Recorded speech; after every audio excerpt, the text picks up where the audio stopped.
नमस्कार दोस्तों, आप सभी का KMI की यूट्यूब चैनल में हार्दिक स्वागत है। जैसा कि आप जानते हैं कि हमने पिछली क्लास में विद्युत के बारे में पढ़ा था। विद्युत क्या होती है, विद्युत कैसे बनती है, विद्युत मतलब कौन कौन से सिरे होते हैं, विद्युत का प्रतीक चिन्ह क्या होता है, बल्ब का प्रतीक चिन्ह क्या होता है, प्रतिरोध का प्रतीक चिन्ह क्या होता है, वोल्टमीटर का क्या होता है, सभी प्रतीक चिन्हों के बारे में हमने जानकारी ले ली है। और फिर हमने इसके बाद में हमने विद्युत विभवांतर के बारे में कुछ पढ़ा था और उसके बाद में हमने ओम का नियम पढ़ा था। ठीक है, अगर किसी ने वो क्लास नहीं देखी है, फिर किसी वजह से उसकी मिस हो गई है, तो हमारी डिस्क्रिप्शन में उसकी लिंक दी हुई है, कमेंट बॉक्स में भी दी हुई है। और आप मतलब ऐसे देखना चाहिए तो प्लेलिस्ट बनी हुई है सेपरेट चैनल के अंदर। तो आज हम आगे पढ़ते हैं विद्युत चैप्टर है, उसके आगे है प्रतिरोधों का संयोजन। प्रतिरोध आप जानते हो क्या होता है, विद्युत धारा के मार्ग में आने वाली रुकावट को क्या बोलते हैं, प्रतिरोध बोलते हैं। प्रतिरोध तीन कारकों पर निर्भर करता है, एक तो पदार्थ की लंबाई पर, मतलब कितना लंबा तार वगैरह है, और एक उसके अनुप्रस्थ काट के क्षेत्र पर, मतलब कितना मोटा है, और एक उसकी प्रकृति पर की मतलब किसका वो तार वगैरह है, तांबा का है, कॉपर का है, किसका है, एल्यूमिनियम का है, किसका है। ठीक है, तो आज हम पढ़ेंगे प्रतिरोधों का संयोजन। हेडिंग डाल लेना और समझ लेना इस चीज को। ओके, इससे काफी सारे न्यूमेरिकल बने हुए हैं, जो आपको ये समझ में आएगा तभी आपसे वो न्यूमेरिकल सॉल्व होंगे, अदरवाइज न्यूमेरिकल सॉल्व नहीं होंगे। तो मैं बताता हूँ प्रतिरोधों का संयोजन। प्रतिरोधों को हम दो प्रकार से संयोजित करते हैं, एक तो श्रेणी क्रम में संयोजित करते हैं, श्रेणी क्रम मीन्स सीरीज, ओके, और एक करते हैं अपन पार्श्व क्रम में। पार्श्व मीन्स पार्श्व या समांतर क्रम में, मीन्स पैरेलल। पैरेलल जानते हैं, एक के ऊपर एक। ठीक है, जैसे मैं एक डायग्राम बनाता हूँ कि ये एक सीरीज है, आपको दिख रहा है कि ये सभी सीरीज में जुड़े हुए हैं, एक श्रेणी में जुड़े हुए हैं, और इसके साथ ये बैटरी जुड़ी हुई है। तो आपको बताना है कि इसके अंदर कितना प्रतिरोध है। ठीक है, तो श्रेणी क्रम प्रतिरोध किसे कहते हैं, ऐसा प्रतिरोधों का ऐसा संयोजन जिसके अंदर बहुत सारे दो या दो से अधिक प्रतिरोध किसी एक नई रेखा में जुड़े हुए हो। रेखा का मतलब यह है कि जहाँ पे ये एक प्रतिरोध का एक बिंदु समाप्त हो रहा है, फिर यहाँ से एक नया प्रतिरोध शुरू हो रहा है, फिर दूसरी का जहाँ से समाप्त हो रहा है वहीं से तीसरा स्टार्ट हो रहा है। तो प्रतिरोध का ऐसा संयोजन जिसमें प्रतिरोध एक सीधी रेखा में संयोजित हो, उसे क्या बोलते हैं, श्रेणीक्रम प्रतिरोध संयोजन बोलते हैं। इसका एक फॉर्मूला होता है, जैसे आपको ये पूछ ले कि ये एक आपके पास एक सीरीज है, इसके ऊपर मतलब कितना प्रतिरोध है, टोटल प्रतिरोध कितना है, तो इसका फॉर्मूला तो जो आपको याद रखना है, इसे हम RS से डिनोट करेंगे। S का मतलब है सीरीज और R का मतलब रेजिस्टेंस। तो ये टोटल प्रतिरोध आपसे पूछ ले कि एक आपके पास एक परिपथ है, उसके अंदर टोटल प्रतिरोध कितना है, तो टोटल प्रतिरोध निकालने के लिए आपको इन सभी को ऐड करना होगा। तो ऐड कर लीजिए R1 plus R2 plus R3। ये क्या है, प्रतिरोधों का श्रेणीक्रम संयोजन है। ठीक है, और इस प्रतिरोध में जो धारा का मान होता है वह समान होता है। आपको याद रखना है कि श्रेणीक्रम संयोजन में धारा का मान समान होता है, और जो विभवांतर होता है, जो वोल्ट होता है, वो क्या होता है, अलग अलग होता है। ठीक है, कहने का मतलब ऐसे किताब में इसको डायरेक्ट संयोजित कर रखा है ऐसे, लेकिन ऐसे भी ठीक है, लेकिन ये सभी सेपरेट जुड़े हैं। जैसे इस प्रतिरोध के ऊपर एक अलग विभवांतर है, इसके ऊपर एक अलग वोल्टमीटर लगा हुआ है, इसके ऊपर अलग लगा हुआ है। ठीक है, कहने का मतलब इसका विभवांतर अलग होता है और धारा का मान क्या होता है, समान होता है। और इसका सूत्र ये है जो आपको लर्न करना है, ये लर्न होगा तभी आपसे न्यूमेरिकल होंगे। और जो ये पार्श्व क्रम संयोजन होता है, इसे बोलते हैं कि प्रतिरोधों का वह संयोजन जिसमें दो बिंदु होते हैं, जैसे ये एक बिंदु ये x मान लिया और एक बिंदु ये है जिसे y मान लिया, इसके ऊपर एक संयोजित होता है, उसे क्या बोलते हैं, पार्श्व क्रम संयोजन बोलते हैं, या तुल्य प्रतिरोध बोलते हैं, जो भी बोलो आप, पैरेलल बोलो। ठीक है, ये बैटरी आपके पास, और इसमें ये एक बिंदु से जुड़े हुए हैं प्रतिरोध, जैसे एक प्रतिरोध ये रहा, एक प्रतिरोध ये रहा, और एक प्रतिरोध ये रहा। तो प्रतिरोधों का ऐसा संयोजन जिसमें प्रतिरोध एक ही बिंदु, जैसे दो बिंदुओं के मध्य एक के ऊपर एक करके जुड़ा हुआ, उसे क्या बोलते हैं, समांतर क्रम संयोजन बोलते हैं। ठीक है, इसके अंदर देख लीजिए ये धारा डायरेक्ट जाएगी, डायरेक्ट फ्लो करेगी। देख रहे हो आप, डायरेक्ट मतलब आई धारा गुजारी हमने यहाँ से, तो आई हमें यहाँ तक प्राप्त हुई।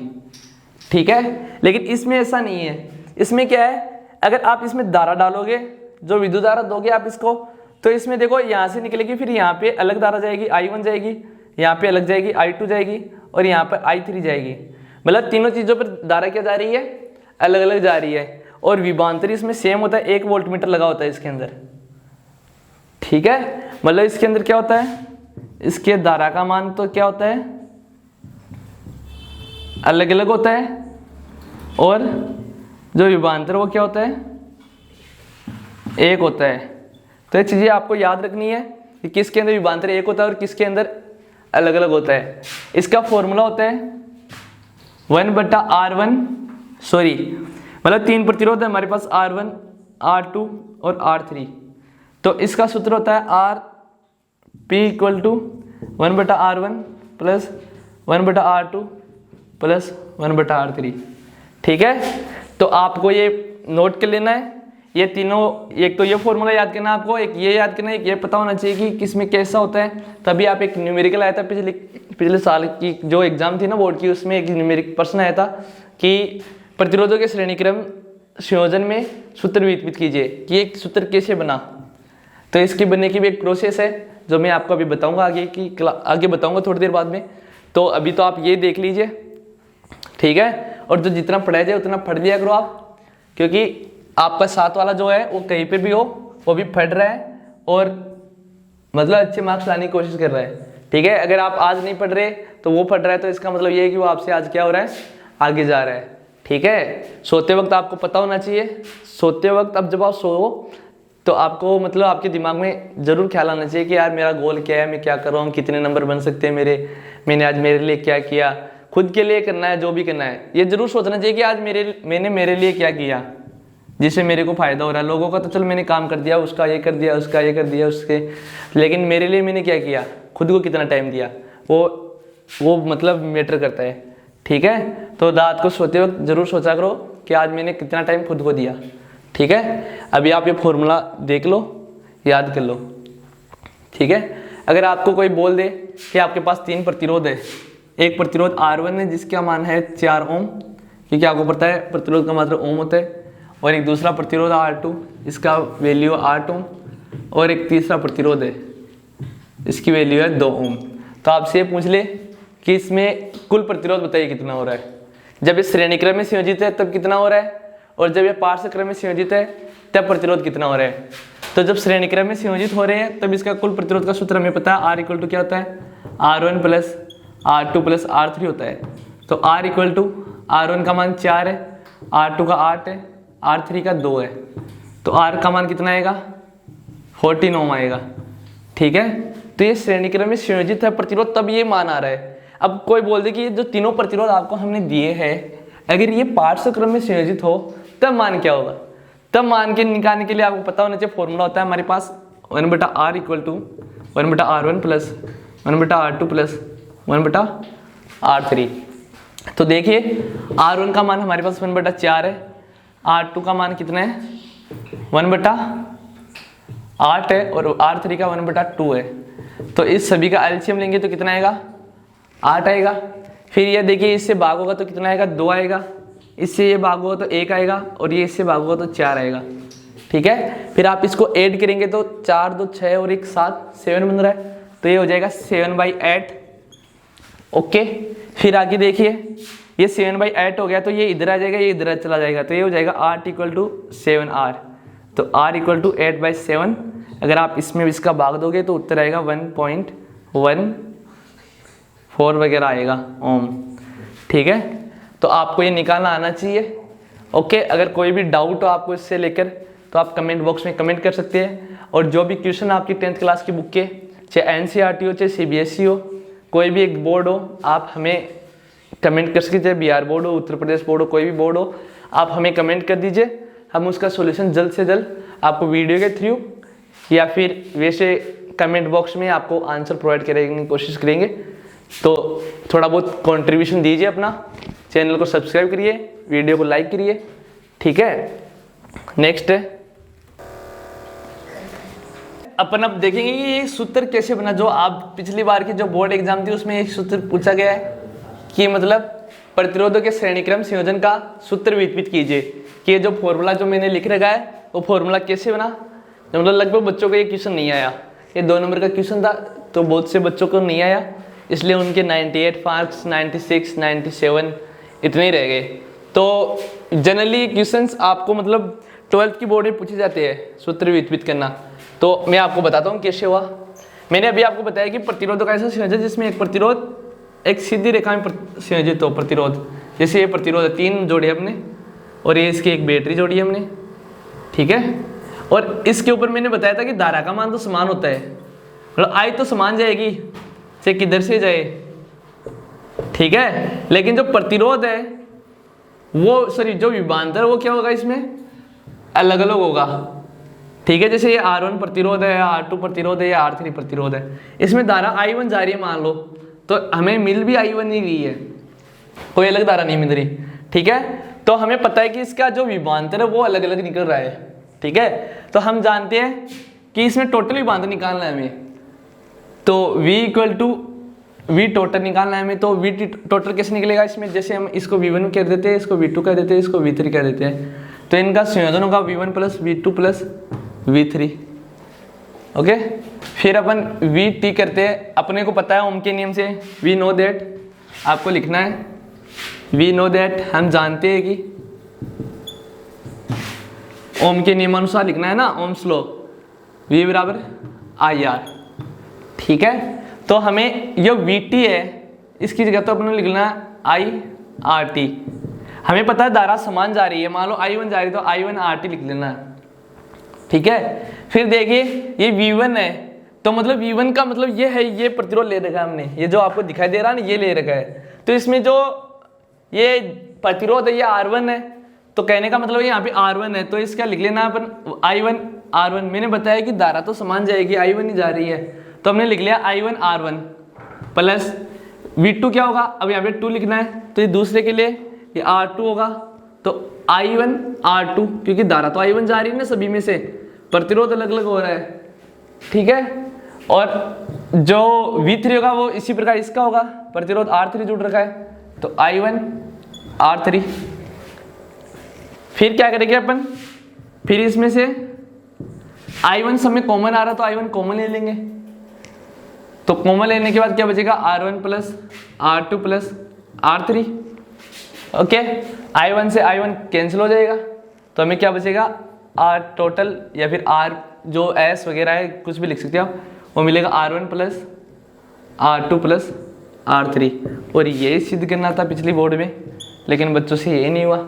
एकदम इजी तरीके से मैंने बताया, अगर आपको कहीं पे भी डाउट लगे तो कमेंट बॉक्स में ज़रूर बताना, ठीक है। नेक्स्ट है एक एग्जाम न्यूमेरिकल बता देता हूँ मैं आपको इस पे, कि आपसे कोई कह दे कि चलो न्यूमेरिकल बाद में बताऊंगा, पहले ये कर लीजिए, आप उतार लीजिए इसको एक बार। तो दोस्तों नेक्स्ट है प्रतिरोधों का समांतरक्रम संयोजन। तो मतलब समांतरक्रम संयोजन का सूत्र होता है, हमें पता है RP parallel equal to R1 plus R2 plus 1/R3। मतलब कितने प्रतिरोध जोड़ सकते हैं अपन, ऐसे सीरीज में भी जोड़ सकते हैं, ऐसे अपन पैरेलल में भी जोड़ सकते हैं, ठीक है। तो ये कैसे बनाए सूत्र, इसका मैं समझा देता हूँ। बाय द वे क्वेश्चन आ जाए, पिछली बार आया था तो इस बार भी आ सकता है। तो हमने एक बैटरी ली, ओके, और उस पर मतलब एक ही बिंदु से हमने 3 प्रतिरोध जोड़े, जैसे मैंने पहले बताया था आपको। ये जोड़ दिया, मान लो एक ये जोड़ दिया, एक ये जोड़ दिया, फिर तीनों को एक ही बिंदु से संयोजित किया इस यहाँ से, और फिर यहाँ से एक तार निकाल दिया, ठीक है। ये R1 रेजिस्टेंस है, ये R2 है और ये R3 है। ये 2 बिंदु है X और Y, और इसके ये 6 वाट की बैटरी लगी है मान लो, ठीक है। और इसके अंदर से हम धारा गुजार रहे हैं, धारा कौन सी निकल रही है, I भेज रहे हैं हम धारा, ठीक है। मतलब ये जो डायग्राम है इसके अंदर हम I धारा भेज रहे हैं, तो ये धारा इससे होकर जाएगी, फिर इससे जाएगी, फिर इससे जाएगी, समझ रहे हो। तो इससे जो धारा जाएगी वो क्या जाएगी, I1 जाएगी, इससे मान ले रहे हैं हम ना, इससे I2 जाएगी, और इससे क्या जाएगी, I3। लेकिन जो विभवांतर है वो एक ही रहेगा, ठीक है। तो इसमें क्या होता है, विभवांतर समान होता है और धारा का मान अलग अलग होता है। तो अपन टोटल धारा निकालेंगे, तो हम कितनी धारा भेज रहे हैं, तो I equal to I1 plus I2 plus I3 जानते हैं, पर मतलब टोटल धारा निकालने की, इसमें 3 धारा जा रही है, तो हमें टोटल कितनी मिल रही है वापस। तो हम जानते हैं कि ये लिख लेना हमें ओम के नियम से, V बराबर IR। हमें आई लेना है एक साइड, तो v बटा R equal to I. Okay, फिर ये आई का मान है समीकरण में पुट करना है, तो v बटा आर क्या है, आर हम p ले रहे हैं तो यहाँ पे p लिख लेना है। v का मान हमें पता है समान है, मतलब v है ओनली, ठीक है। तो हमें पता है I1 से कौन सा प्रतिरोध जुड़ा हुआ है, R1। I1 से कौन सा प्रतिरोध जुड़ा हुआ है, I1 से जुड़ा हुआ R1, और I2 से R2, और I3 से R3। तो ये R1, इससे R2 और इससे R3, ये देख लीजिए सबसे ये जो धारा जा रही है इनसे R3, R2, R1 प्रतिरोध जुड़े हुए हैं। फिर अपन क्या करेंगे, v बटा RP इक्वल टू पहले v कॉमन लेना है हमें इसमें से, तो v कॉमन लेंगे तो क्या बचेगा मेरे पास 1 बटा R1, 1 बटा R2 प्लस 1 बटा R3। v से v कैंसिल आउट हो जाएगा, हमें क्या प्राप्त होगा 1 बटा RP इक्वल टू 1 बटा R1 प्लस 1 बटा R2 प्लस 1 बटा R3। तो ये समीकरण हमें प्राप्त होगी, ठीक है। ये सिद्ध करना था। तो बताइए आपको ये क्लास कैसी लगी, अगर अच्छी लगी हो तो अपने दोस्तों को जरूर शेयर करें, चैनल को सब्सक्राइब करें, वीडियो को लाइक करें और अपनी पढ़ाई में ध्यान जरूर लगाएं। और कोई भी सब्जेक्ट में आपके डाउट है तो कमेंट बॉक्स में कमेंट करें ताकि हम उसका रिजोल्यूशन जल्द से जल्द निकाल सकें, ठीक है। धन्यवाद।